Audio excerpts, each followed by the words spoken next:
Olá Dev, beleza? Bom, a gente deu início aqui na criação desse método addTasks aqui do nosso Tasks Provider, né, no nosso contexto, na verdade. E agora a gente vai concluir essa implementação. Vamos então aqui, essa tarefa, o que ela vai receber aqui, né? Esse método, ele vai receber aquela estrutura essa estrutura aqui, né? Uma task. Então a gente vai receber isso aqui para poder adicionar no nosso contexto. Então eu vou definir um tipo aqui para isso, porque esse tipo aqui é o tipo de tudo que a gente vai ter no contexto. Então aqui entram métodos, ou seja, tudo que a gente precisar disponibilizar vai entrar. Agora, especificamente para adicionar um item na lista, eu preciso somente do ID e do título. Então eu vou criar uma interface aqui para isso. Vou deixar exportada, que se precisar usar em outro componente aqui, já fica disponível. Eu vou chamar de iTask. E aqui a gente vai ter exatamente isso aqui, ó, ID e título. Ok. Já tenho aqui, né, definido o tipo de informação que a gente vai receber aqui nesse método. Então eu posso aqui dizer que eu vou receber uma task e que essa task é do tipo iTask. Então esse é o parâmetro que vai ser passado para esse método. E aí agora, aqui nas informações que a gente vai estar devolvendo, ao invés de passar o ID e o título separadamente, a gente pode substituir isso aqui. Aqui, ó, a gente vai ter tasks. Vai quebrar, porque no nosso iTask Context, a gente tem os dois campos aqui, a gente não tem tasks. Mas como eu já tenho aqui uma tipagem específica de uma task, então eu posso dizer aqui, ó, que as tasks é um iTask Array. E aqui nesse método, o que a gente tem aqui? A gente tem task, que é do tipo iTask. E aí aqui agora, esse tasks aqui, eu vou passar para ele um array e já vou passar um objeto dentro desse array com aquela estrutura que a gente estava usando aqui, com id1 e com título task01. Isso aqui é uma constante, né? Bom, o que a gente está fazendo aqui? Só arrumando as informações que a gente vai estar disponibilizando via contexto. Eu vou ter uma lista de tasks, eu não vou ter só um objeto com um ID e um título. O método vai receber um objeto desse para poder adicionar para essa lista. É o que esse método aqui vai fazer, por enquanto ele não está fazendo ainda. Então a gente já arrumou aqui a casa, né? Precisamos agora das implementações de fato. Então, como o nosso método agora ele já recebe um parâmetro, a gente já sabe qual é o parâmetro que é passado para ele, aqui na página Home, a gente já está até quebrando aqui, ó. A gente já tem o objeto pronto aqui, ó. Basta eu pegar esse objeto Data, que ele recebe ID e Title aqui, ó, e já passar aqui para ele. E pronto, já não tem mais problema aqui, porque eu já estou informando para ele exatamente, ó, ID e Title, um objeto com ID e Title, é o que ele espera. Se o campo estiver vazio, ele vai jogar esse texto aqui. Então, beleza, tá ok aqui. Eu poderia implementar de outra forma, né? Não deixar passar vazio e aí retornar aqui uma mensagem, mas por enquanto vai ficar assim. Beleza, então agora, aqui no Task List, a gente tem problema aqui, porque a gente não tem mais individualmente esses elementos dentro do Tasks. Então aqui, a gente tem que desestruturar e pegar daqui de dentro tasks. E aqui, ó, a gente precisa agora arrumar aqui, porque está quebrando aqui a informação, né? Na verdade, não é mais desse tipo aqui o array. Por quê? Vamos voltar aqui, ó. O iTask Context, ele possui o método, ele possui a lista. A gente ali precisa somente da lista. Então, a gente vai ter que pegar essa tipagem lá e dizer que é um array dessa tipagem. Então, é mais uma refatoração para fazer aqui, ó. Ao invés de ser um array de iTasks Context, é de iTask. E a gente importa esse iTask aqui, ó, do contexto. Essa aqui, ó, podemos apagar, não vamos mais usar isso aqui. E aí já resolveu o problema que estava tendo de tipagem aqui. Vamos agora cuidar do nosso método, né?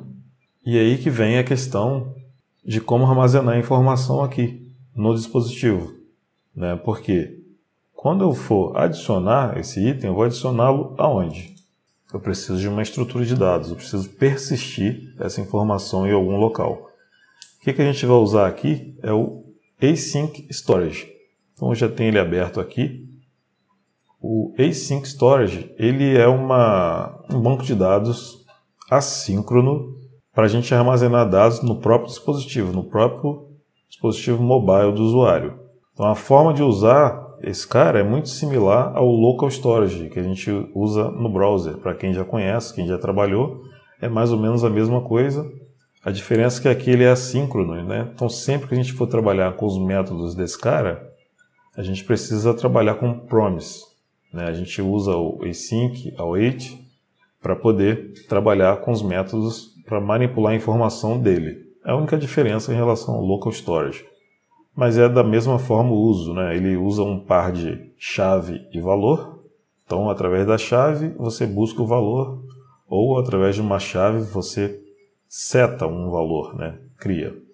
A gente vai precisar proceder com a instalação. Então, você pode usar o npm, ou você pode usar o yarn, no nosso caso aqui, né?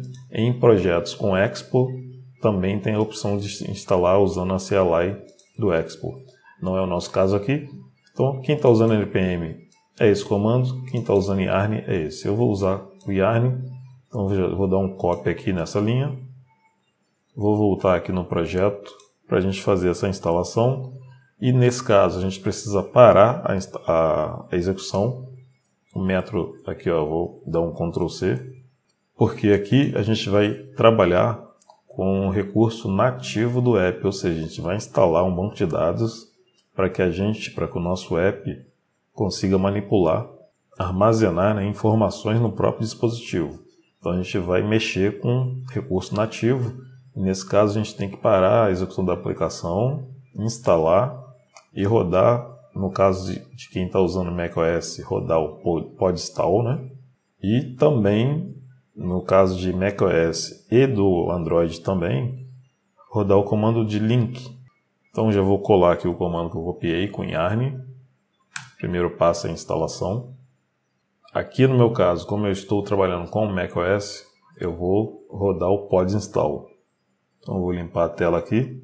Então eu posso fazer isso executando um npx pod-install. Também posso acessar a pasta iOS e rodar o comando pod -install, é outra opção. Ok, então ele concluiu aqui essa tarefa. E agora, uma tarefa que tanto quem está com macOS quanto quem está com Android, que é Windows ou Linux, né, precisa executar, que é esse comando do React Native, para ele atualizar o link. Então é npx React Native link, e aí a gente passa a nossa lib, que é @react-native-async-storage /async-storage. Exatamente isso tudo aí. Isso também está aqui na documentação, na sequência aqui, ó. Então você tem o comando npx podinstall e tem aqui o comando do link. Você pode copiar daqui para não precisar digitar tudo como eu fiz aqui. Ok, então já fez tudo que a gente precisava. E aí eu já vou rodar aqui o metro para ver se está tudo ok aqui. Yarn start. Beleza? E vou rodar o app. Vou até fechar aqui para rodar novamente. Aqui eu vou rodar o Yarn Android. Ok, então já fez a build com sucesso aqui para mim. Já está tudo instalado, já posso usar o Async Storage aqui no projeto. Então a gente vai partir aqui para o contexto. Eu preciso definir uma chave, né, para poder criar a informação no Async Storage. Então eu vou aqui, ó, antes do componente, eu vou definir uma constante para isso. Eu vou chamar de tasks data, que vai ser igual a @mytasks, que é o nome do app, 2 pontos, o que vai ser armazenado, que são as tasks. Tanto faz de que forma você vai definir, isso aqui é a chave, né? Ou seja, é através dessa informação que a gente vai estar armazenando e buscando os dados armazenados no Async Storage referente à nossa lista de tarefas. Então eu vou usar essa constante para atribuir como chave. E aí agora a gente cria um estado do React para poder armazenar no componente da aplicação aqui a informação. Eu vou definir um estado como data e setData. Então isso vai ser igual a react.useState. E aí esse useState ele vai trabalhar com um array de iTasks, né? É a listagem das tarefas. E ele vai ter como valor inicial um array vazio. Então, para que esse estado? Se a gente for trabalhar somente com Async Storage, para todas as operações que a gente for fazer, a gente vai ter que estar toda hora acessando o banco de dados no dispositivo físico do usuário. Isso não é tão performático, dependendo da aplicação. Aqui é uma aplicação pequena, poucas coisas, mas vale a pena você pegar esse costume de ter um estado associado para poder, caso a informação já esteja na aplicação, ou seja, em um estado, eu não preciso ficar acessando toda hora o banco de dados. Eu simplesmente pego a informação que está em memória. E aí a gente cria um hook, a gente usa na verdade, né, um hook useState para poder, quando o componente carregar, ele buscar do banco de dados essas informações e armazenar aqui. E aí a gente passa a usar daqui, né, durante o uso do app. Toda vez que o componente for carregado, ele vai recarregar, né, as informações de lá do banco de dados. Mas eu não preciso ficar manipulando o tempo todo, né, consultando, pesquisando, pegando tudo do banco de dados o tempo todo. Então é isso que a gente vai fazer aqui, ou seja, definir um useEffect, o hook, né, que o React já define para a gente de efeito colateral. Qual é o efeito colateral aqui? Toda vez que esse contexto, né, for carregado, nosso componente aqui, ó, Task Provider, eu vou definir para ele buscar do Async Storage a lista de tarefas a partir dessa chave e a gente pega o valor que tiver lá e armazena no estado. É o que a gente vai fazer aqui agora. Então logo aqui abaixo do nosso estado eu vou chamar esse react.useEffect. Esse método recebe 2 parâmetros. O primeiro é a função que vai ser executada. E o segundo é um array de dependências. Esse array de dependências é para que essa função seja reexecutada quando uma dessas dependências que forem passadas aqui mudar de valor. Se não passar nada, essa função aqui, né, que é o effect, só vai ser executada no momento da criação desse componente. Então é uma única vez que ele vai ser executado na criação. Então aqui eu vou definir um método aqui dentro para usar o async. Vou chamar de load tasks, carregar tarefas, né? E nesse método o que a gente vai fazer? A gente vai usar um const. Vou definir aqui um task list igual a await. E aí agora eu vou usar o async storage. Não é lib, é só async storage. Só tirar isso tudo aqui, ó. E aqui no slib é só async storage, isso aí. Então essa é a importação. Então aqui, ó, como ele é assíncrono, a gente tem que usar o await. E aí eu estou colocando dentro da função aqui para eu conseguir usar o async, porque o async o React não permite que a gente use aqui diretamente. Então a gente usa esse recurso de criar uma função aqui dentro depois executa essa função aqui dentro ainda. Então aqui, nesse async storage, eu vou usar o método getItem e eu passo para esse método a chave da informação que eu quero buscar. Está aqui, ó, aqui. E aí a gente vai usar essa constante. Vou copiar aqui e vou passar aqui como parâmetro para o getItem aqui do async storage. Se a gente recebeu algo lá do async storage, eu vou fazer um setData, já fazendo um json.parse exatamente do que foi recebido aqui do async storage. Então, se eu tenho informação lá armazenada nessa chave, eu seto isso no nosso estado aqui. Então é esse estado que eu vou manipular, que eu vou trabalhar aqui no método addTask. Uma nova tarefa que eu vou adicionar onde?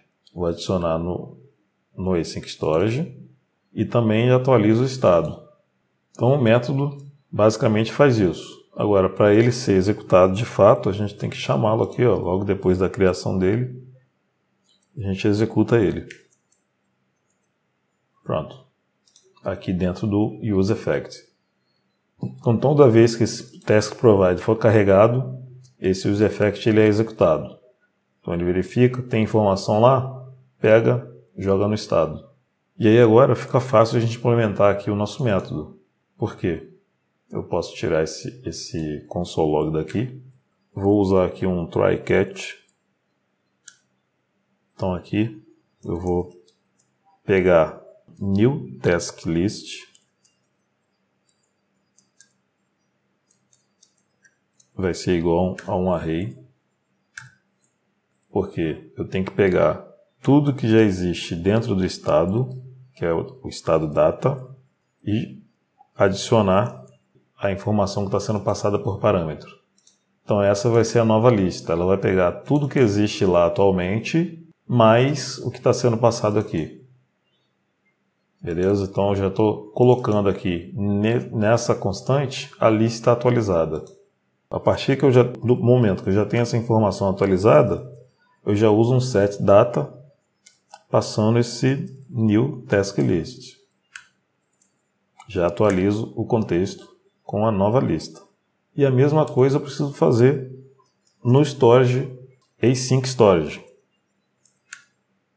Aí aqui a gente vai usar o setItem, que é para a gente definir um valor. E esse método ele recebe dois parâmetros.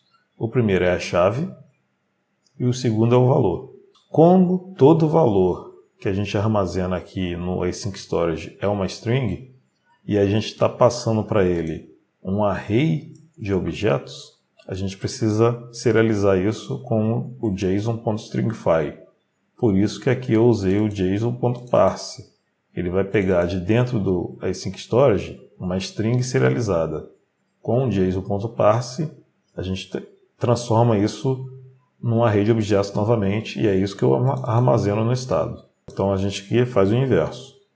Então eu vou usar a mesma chave aqui, ó, aqui no setItem, vai no primeiro parâmetro. O primeiro parâmetro é a chave, o segundo parâmetro é o valor. E aí a gente tem que usar o json.stringify, e aqui dentro vai o nosso new task list, que é a mesma informação que a gente está atribuindo também para o estado aqui.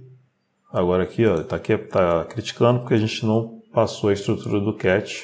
Caso isso aqui dê algum problema, eu disparo uma exceção aqui. Disparar aqui um throw new error. Um erro genérico mesmo. Pegando o erro aqui de catch, que eu esqueci de pegar aqui. Error. E eu passo ele aqui como uma string. As string. E agora, como eu preciso usar o await aqui com o async storage, esse método precisa ser assíncrono. Então aqui, ó, eu passo um async aqui para eu conseguir usar o await, e aí acabou o problema, já renderizou aqui. Ok, então agora a gente já tem o método pronto. Basta agora eu tirar a informação que ele está pegando aqui, ó, é exatamente essa aqui, que é isso que está sendo jogado aqui para dentro da lista, né? Então isso aqui a gente não precisa mais. A informação que a gente tem que passar aqui agora, da onde eu vou pegar? Eu vou acessar o E5 Storage? Não. Para isso nós criamos aqui, ó, o estado, que ele vai ser atualizado sempre junto com o banco de dados. Então eu pego essa informação, esse data, e passo aqui para o tasks. Então o tasks está recebendo tudo que vem de dentro de data. E aí agora já ficou vazio de novo, porque a nossa lista por enquanto está vazia. Então à medida que a gente vai adicionando aqui, ó, ele agora está armazenando no contexto. Chegamos ao fim dessa implementação aí desse contexto. Foi uma funcionalidade bem legal aí, ficou extenso, mas ficou bem detalhado. Vocês vão poder adaptar isso para qualquer situação de contexto que você precisar criar aí nos teus apps. Vamos em frente.